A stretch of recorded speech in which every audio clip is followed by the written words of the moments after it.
ನೀವು ಒಂದು ಗಾದೆ ಮಾತು ಕೇಳಿರ್ತೀರಾ, ಕೋತಿ ತಾನ್ ತಿಂದು ಮೇಕೆ ಮೂತೆಗೆ ಒರೆಸ್ತು ಅಂತ. ಈ ಮಾತು ನಮ್ಮ ರಾಜ್ಯ ಸರ್ಕಾರಕ್ಕೆ ಹೇಳಿ ಮಾಡಿಸಿದಂತೆ ಆಗಿದೆ.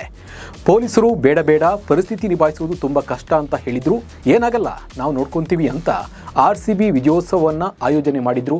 ಆಟಗಾರರ ಜೊತೆ ಫೋಟೋ ತೆಗೆಸ್ಕೊಂಡ್ರು. ಮಕ್ಕಳು ಮೊಮ್ಮಕ್ಕಳ ಜೊತೆ ಸ್ಟೇಜ್ ಮೇಲೆ ಬಿಲ್ಡಪ್ ಕೊಟ್ಟಿದ್ದು ನಮ್ಮ ರಾಜ್ಯದ ರಾಜಕಾರಣಿಗಳು.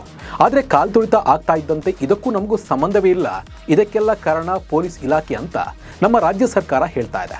ಅಲ್ಲದೆ ಪೊಲೀಸ್ ಕಮಿಷನರ್ ಜೊತೆ ಪೊಲೀಸ್ ಸಿಬ್ಬಂದಿಯನ್ನ ಸಸ್ಪೆಂಡ್ ಮಾಡಿದ್ದಾರೆ. ಈ ಬಗ್ಗೆ ಸಂಪೂರ್ಣವಾದ ಮಾಹಿತಿಯನ್ನು ನೀಡ್ತೀನಿ. ನಾನು ನಿಮ್ಮ ಶಿವರಾಜ್ ಬಾಣಂಕಿ. ನೀವು ಸುದ್ದಿಯಾನದ ಸಬ್ಸ್ಕ್ರೈಬರ್ ಆಗೋದನ್ನು ಮರಿಬೇಡಿ. ಹಾಗೆ ಈ ವಿಡಿಯೋವನ್ನು ಕೊನೆ ತನಕ ನೋಡಿ. ಜೂನ್ 3ಕ್ಕೆ ಇಡೀ ಕರ್ನಾಟಕವೇ ಖುಷಿ ಪಟ್ಟಿತ್ತು. 18 ವರ್ಷಗಳ ಬಳಿಕ RCB IPL ಕಪ್ ಗೆದ್ದಿದ್ದಕ್ಕೆ ಇಡೀ ರಾಜ್ಯವೇ ಸಂಭ್ರಮಿಸಿತ್ತು. ಆದರೆ ಜೂನ್ 4ರಂದು ಕರ್ನಾಟಕದ ಪಾಲಿಗೆ ಕರಾಳ ದಿನವಾಗಿ ಹೋಯಿತು. ಕಪ್ ಗೆದ್ದ ಖುಷಿ ಕಣ್ಣು ಬಿಡೋದ್ರೊಳಗೆ ಹೋಗಿತ್ತು. RCB ವಿಜಯೋತ್ಸವವನ್ನು ಕಣ್ತುಂಬಿಕೊಳ್ಳಲು ಬಂದಿದ್ದ 11 ಅಭಿಮಾನಿಗಳು ಕಾಲ್ತುಳಿತದಲ್ಲಿ ಸಾವನ್ನಪ್ಪಿದ್ರು. ಈ ಘಟನೆಗೆ ಸಂಬಂಧಿಸಿದಂತೆ ಸಿದ್ದರಾಮಯ್ಯ ನೇತೃತ್ವದ ಕರ್ನಾಟಕ ಸರ್ಕಾರ ಬೆಂಗಳೂರು ಪೊಲೀಸ್ ಆಯುಕ್ತ ಸೇರಿದಂತೆ ಹಲವು ಪೊಲೀಸ್ ಅಧಿಕಾರಿಗಳನ್ನು ಅಮಾನತು ಮಾಡಿದೆ. ಕರ್ನಾಟಕ ಸರ್ಕಾರದ ವೈಫಲ್ಯದ ಬಗ್ಗೆ ಭಾರಿ ಟೀಕೆಗಳು ವ್ಯಕ್ತವಾಗಿತ್ತು. ಮೊನ್ನೆ ನಡೆದ ದುರಂತದ ಬಗ್ಗೆ ನ್ಯಾಯಾಂಗ ತನಿಖೆಗೂ ಆದೇಶಿಸಲಾಗಿದೆ. CID ಕೂಡ ತನಿಖೆ ಮಾಡ್ತಾ ಇದೆ. ಇದೆಲ್ಲದರ ನಡುವೆ ತನ್ನ ವೈಫಲ್ಯವನ್ನ ಮರೆಮಾಚಿಕೊಳ್ಳುವ ಪ್ರಯತ್ನ ಮಾಡಿರುವ ರಾಜ್ಯ ಸರ್ಕಾರ ಪೊಲೀಸರ ಬಾಯಿಗೆ ತನ್ನ ತಪ್ಪನ್ನ ಹೊರಿಸಿದೆ. ಪೊಲೀಸರನ್ನ ಸಸ್ಪೆಂಡ್ ಮಾಡಲಾಗಿದೆ. ಪೊಲೀಸ್ ಆಯುಕ್ತ B. ದಯಾನಂದ್, ಬೆಂಗಳೂರು ಕೇಂದ್ರ ವಿಭಾಗದ DCP HD. ಶೇಖರ್, ಹೆಚ್ಚುವರಿ ಪೊಲೀಸ್ ಆಯುಕ್ತ Vikas Kumar Vikas, HD. Shekhar, ACP Balakrishna, Cubbon park inspector Girish ಏಕೆ ಅವರನ್ನು ಅಮಾನತು ಮಾಡಲಾಗಿದೆ. ಹಾಗಿದ್ರೆ ಪ್ರಕಟಣೆಯಲ್ಲಿ ಏನಿದೆ ಅನ್ನೋದನ್ನು ನೋಡ್ಕೊಂಡು ಬರೋಣ ಬನ್ನಿ. RCB ವಿಜಯ ಯಾತ್ರೆಯನ್ನ ಕರ್ನಾಟಕ ಸರ್ಕಾರ ಆಯೋಜಿಸಿದ್ದು ಎಂದೇ ಎಲ್ಲರೂ ಭಾವಿಸಿದ್ರು. ವಿಧಾನಸೌಧದ ಮೆಟ್ಟಿಲ ಮೇಲೆ ಆಟಗಾರರಿಗೆ ಸನ್ಮಾನ ಮಾಡಿದ್ರಿಂದ ಇದು ಸರ್ಕಾರಿ ಕಾರ್ಯಕ್ರಮ ಎಂದೇ ಭಾವಿಸಲಾಗಿತ್ತು. ಆದರೆ ತನ್ನ ಪ್ರಕಟಣೆಯಲ್ಲಿ ಈ ಬಗ್ಗೆ ಸ್ಪಷ್ಟನೆ ನೀಡಿರುವ ರಾಜ್ಯ ಸರ್ಕಾರ ಜೂನ್ 3ರಂದು ಬೆಂಗಳೂರಿನಲ್ಲಿ RCB ವಿಜಯ ಯಾತ್ರೆ ಮತ್ತು ಸಂಭ್ರಮಾಚರಣೆ ಆಯೋಜಿಸುತ್ತೇವೆ ಎಂದು RCBಯ CEO ತಿಳಿಸಿದ್ರು. ಆದರೆ ಈ ಬಗ್ಗೆ ದಯಾನಂದ್ ಅವರು ಆಯೋಜಕರಿಗೆ ಲಿಖಿತ ಉತ್ತರ ನೀಡಿ ಅನುಮತಿ ನಿರಾಕರಿಸಲು ವಿಫಲರಾಗಿದ್ದಾರೆ. ಸಮಯಾವಕಾಶ ಸಾಕಾಗುವುದಿಲ್ಲ ಎಂದು ಅವರು ಅನುಮತಿ ನಿರಾಕರಿಸಬೇಕಾಗಿತ್ತು ಎಂದು ಪ್ರಕಟಣೆಯಲ್ಲಿ ಕಾರಣ ನೀಡಲಾಗಿದೆ.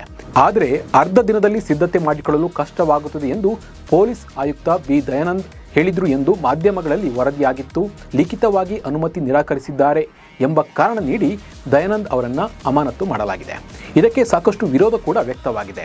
ಸರ್ಕಾರ ತಾನು ತಪ್ಪು ಮಾಡಿ ಅದನ್ನು ಪೊಲೀಸರ ಮೇಲೆ ಹೊರಿಸಿದೆ ಎಂದು BJP ಸೇರಿದಂತೆ ಜನಸಾಮಾನ್ಯರು ಆಕ್ರೋಶವನ್ನು ವ್ಯಕ್ತಪಡಿಸ್ತಾ ಇದ್ದಾರೆ. BJP ಹಾಗೂ ಕುಮಾರಸ್ವಾಮಿ ಜಂಟಿ ಸುದ್ದಿಗೋಷ್ಠಿ ಮಾಡಿ ಕಾಂಗ್ರೆಸ್ ಸರ್ಕಾರದ ವಿರುದ್ಧ ಆಕ್ರೋಶವನ್ನು ಹೊರಹಾಕ್ತಾ ಇದ್ದಾರೆ. ಎತ್ತಿಗೆ ಜ್ವರ ಬಂದರೆ ಎಮ್ಮೆಗೆ ಬರೆ ಹಾಕಿದ್ರು. ಪೊಲೀಸ್ ಅಧಿಕಾರಿಗಳನ್ನು ಸಸ್ಪೆಂಡ್ ಮಾಡಿರುವ ರಾಜ್ಯ ಸರ್ಕಾರದ ಕ್ರಮವನ್ನು BJP ರಾಜ್ಯಾಧ್ಯಕ್ಷ BY ವಿಜೇಂದ್ರ ಖಂಡಿಸಿದ್ದಾರೆ. ಈ ಸಂದರ್ಭದಲ್ಲಿ ನೈತಿಕ ಹೊಣೆ ಹೊತ್ತು ರಾಜೀನಾಮೆ ಕೊಡಬೇಕಾದ ಮುಖ್ಯಮಂತ್ರಿ ಸಿದ್ದರಾಮಯ್ಯ, ಉಪಮುಖ್ಯಮಂತ್ರಿ DK ಶಿವಕುಮಾರ್ ಹಾಗೂ ಗೃಹ ಸಚಿವ ಪರಮೇಶ್ವರ್ ಅವರು ಎತ್ತಿಗೆ ಜ್ವರ ಬಂದರೆ ಎಮ್ಮೆಗೆ ಬರೆ ಹಾಕಿದ್ರು ಎಂಬಂತೆ ಬೆಂಗಳೂರು ನಗರ ಪೊಲೀಸ್ ಕಮಿಷನರ್ ಹಾಗೂ ಇತರ ಅಧಿಕಾರಿಗಳನ್ನು ಸಸ್ಪೆಂಡ್ ಮಾಡಿರುವುದು ಸರ್ಕಾರದ ನಿರ್ಲಕ್ಷ್ಯ ಹಾಗೂ ಬೀಸುವ ದೊಣ್ಣೆಯಿಂದ ತಪ್ಪಿಸಿಕೊಳ್ಳಬಹುದು ಎಂಬ ದುರಾಲೋಚನೆಯ ಕ್ರಮ ಎಂದು ಖಂಡಿಸಿದ್ದಾರೆ. ಯಾರದ್ದೋ ತಪ್ಪಿಗೆ ಯಾರಿಗೂ ಶಿಕ್ಷೆ. ಈ ಬಗ್ಗೆ ಟ್ವೀಟ್ ಮಾಡಿರುವ BJP ಶಾಸಕ ಸುರೇಶ್ ಕುಮಾರ್, ಯಾರದ್ದೋ ತಪ್ಪಿಗೆ ಯಾರಿಗೂ ಶಿಕ್ಷೆಯನ್ನು ನೀಡಲಾಗಿದೆ. ಪೊಲೀಸ್ ಅಧಿಕಾರಿಗಳ ಸಲಹೆ ತಿರಸ್ಕರಿಸಿ ಹುಚ್ಚು ಪ್ರಚಾರ ಗಿಟ್ಟಿಸಿಕೊಳ್ಳಲು ಹೋಗಿ ಅಮಾಯಕರನ್ನ ಬಲಿ ಕೊಟ್ಟವ ತಾನು ನುಣುಚಿಕೊಳ್ಳಲು ಇದೀಗ ದಕ್ಷ ಅಧಿಕಾರಿಗಳನ್ನು ಬಲಿ ಕೊಟ್ಟಿರುವುದು ದಿವಾಳಿತನದ ಸ್ಪಷ್ಟ ಉದಾಹರಣೆ ಎಂದಿದ್ದಾರೆ. ಮುಖ್ಯಮಂತ್ರಿಗಳೇ, ನಿಮ್ಮ ಸರ್ಕಾರದ ಪ್ರಚಾರದ ಗೀಳಿನಿಂದಾಗಿ ಅಚಾತುರ್ಯಕ್ಕೆ ಒಬ್ಬ ಪ್ರಾಮಾಣಿಕ ದಕ್ಷ ಅಧಿಕಾರಿಗೆ ಅಮಾನತು ಬಿಳುವಳಿ ಕೊಟ್ಟರಲ್ಲ ಸರ್, ಛೇ ಎಂದು ಮಾಜಿ ಸಂಸದ ಪ್ರತಾಪ್ ಸಿಂಹ ಬೇಸರ ವ್ಯಕ್ತಪಡಿಸಿದ್ದಾರೆ. ಇನ್ನು ನಟ ಹಾಗೂ BJP ಸಂಸದ ಜಗ್ಗೇಶ್, ನಾನು ಕಂಡ ಒಬ್ಬ ದಕ್ಷ ಅಧಿಕಾರಿ ದಯಾನಂದ್ ಅವರು.